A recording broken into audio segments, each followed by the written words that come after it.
Bethesda are one video game company who really are accepting of mods. So accepting, in fact, they're now trying to turn a profit using them. And it's because of their stance on modding that a lot of people have gone to great lengths to add additional content to games like Skyrim and Fallout. And some of these mods can be incredibly ambitious, but Bethesda's most recent games aren't the only ones still getting mods. Morrowind, argued by many to be the best Elder Scrolls game, still has a very active modding community. One mod in particular, Tamriel Rebuilt, looks to bring the mainland of Morrowind into the classic game. The game was initially meant to include the entirety of Morrowind as a location, but the developers had to scale it back quite dramatically by the time it released back in 2002. Now, 16 years later, the mod to bring that previously unexplorable area back into the game is still in development. And after 16 long years and the involvement of some 600 modders, some fans were eager to support the dev team and actually chip in some funding. And fans were more than happy to see a Patreon page finally spring up to support the mod's developers. Unfortunately though, the Patreon page turned out to be a scam. The developers said quite categorically they have no Patreon page and no plans to make one in future either. Writing in a message on the Tamriel Rebuilt website, a developer warned, "There is currently a link going around to a Patreon page masquerading as our official account, asking for donations to keep Tamriel Rebuilt running. This account is not affiliated with us in any way, shape or form.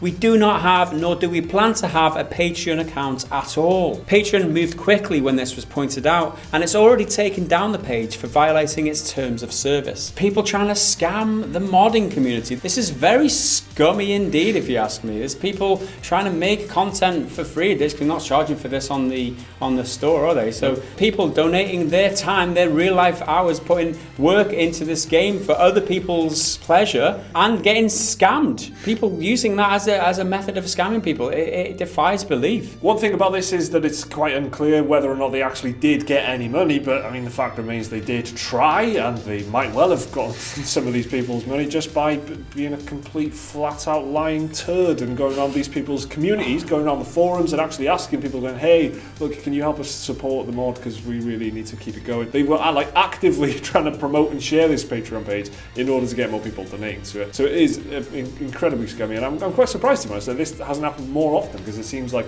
there's so many creative projects out there, not just in gaming, in everything, that you could quite easily go, create a bullshit Patreon page for and then ask people to donate towards it. So, it's something that Patreon needs to keep an eye on, and at least they did shut this shit down pretty quickly. Loot boxes are commonplace in modern gaming, with titles like Overwatch and Star Wars Battlefront 2, of course, taking advantage. But here's something you may not know about loot boxes. Loot boxes don't only appear in recent video games. They were also a key factor in the Allied forces' victory of the Second World War. In the recently released Call of Duty World War II, supply drops will fall from the sky onto the beaches of Normandy just like they actually did in 1944. Seriously though, if you don't know by now, this is an actual real thing that happens in CoD World War II, and it was best summed up in quite a stunning sentence by Eurogamer. Quote, "In Call of Duty World War II, loot boxes drop from the sky onto Normandy beach and open in front of other players." So CoD World War II has supply drops, and to those who have played their recent titles, it's nothing new. Supply drops with randomized loot have been around since 2014's Advanced Warfare. Sledgehammer Games, the devs behind Call of Duty World War II, have assured fans that the items in these supply drops are purely cosmetic. But for once, the contents of the supply crates aren't the issue here. It's the fact that they fall from the f***ing sky onto Normandy f***ing beach in front of all the other f***ing players. It's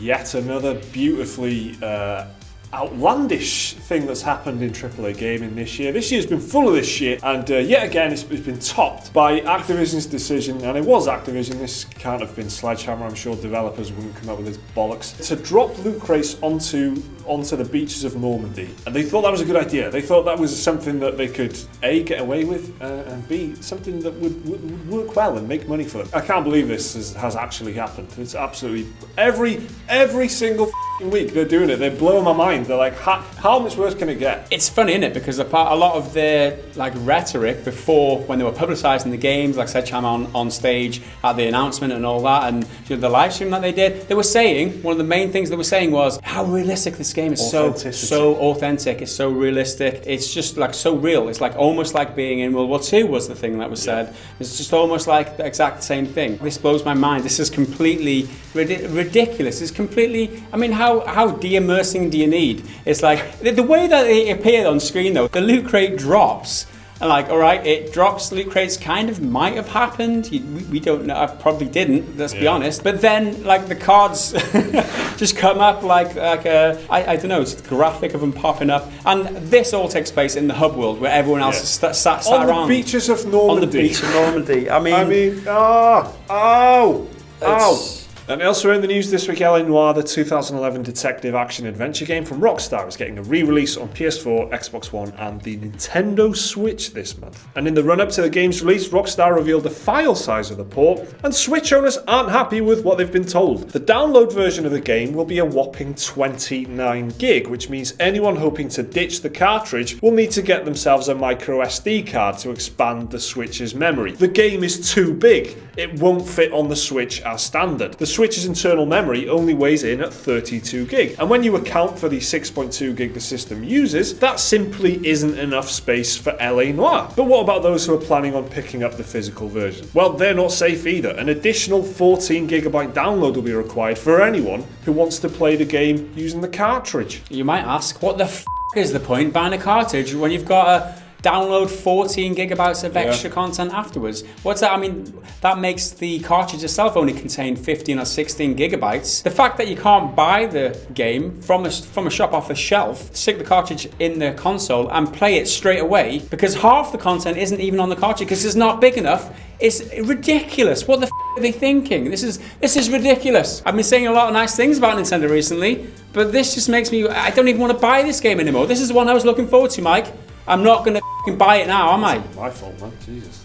I was going to buy this game, Mike. I was. I'm honestly not buying it anymore. That's it. I'm out. I'm out. This is the worst thing about the Switch. This is the worst decision they've made. It's one thing having kind of lower resolution, lower graphics horsepower and whatever. You can still make great games without that sort of stuff, without the super powerful hardware. But you need space to store the games on. 32 gigabytes is not enough in 2017. You know, phones, that's like the minimum space you can get on a phone these days, because it's just not enough space. And if you're going to do that, make the cartridges big enough to fit the game so you don't have to use it up. But, you know, make one of the two big enough. Neither are big enough. Come on, Nintendo. You're almost there. You're almost there. You are there. You're basically there. But you don't want to be there, do you? You want to be making mistakes. Fuck.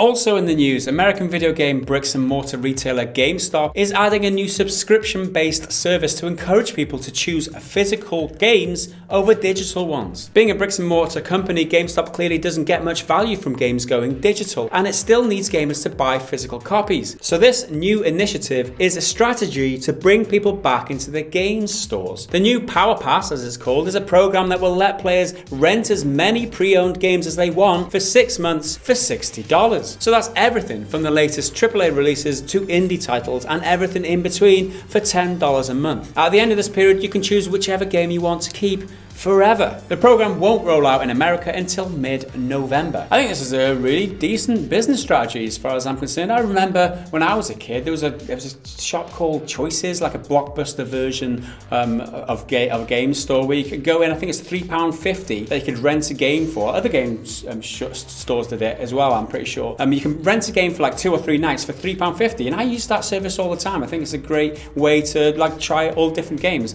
Paying $60 for 6 months though for used games which aren't guaranteed to be there because other people might have rented them already. I don't know whether that's value for money. It depends on how many copies of the latest AAA games that they've got for pre-owned, I guess. But the saving grace, I guess, is at the end of the period you get to keep one of those games forever. That seems like a pretty good deal to me. And finally in the news this week, everyone's favourite RPG series, The Witcher, is getting a musical in its home country of Poland. The Witcher series, based on the books by all-round nice guy Andrzej Sapkowski, is so popular in its native country that it's now being adapted into a musical stage show. The musical, which is simply called The Witcher, is making its debut this November based on 5 of the original short stories. According to Eurogamer, there are 51 people involved in the production, which includes actors, singers, dancers, and even break dancers. All your favourite characters are in the show as well, with Ciri, Yennefer, Triss, and Geralt himself all making an appearance. I went to watch a musical recently, Mag.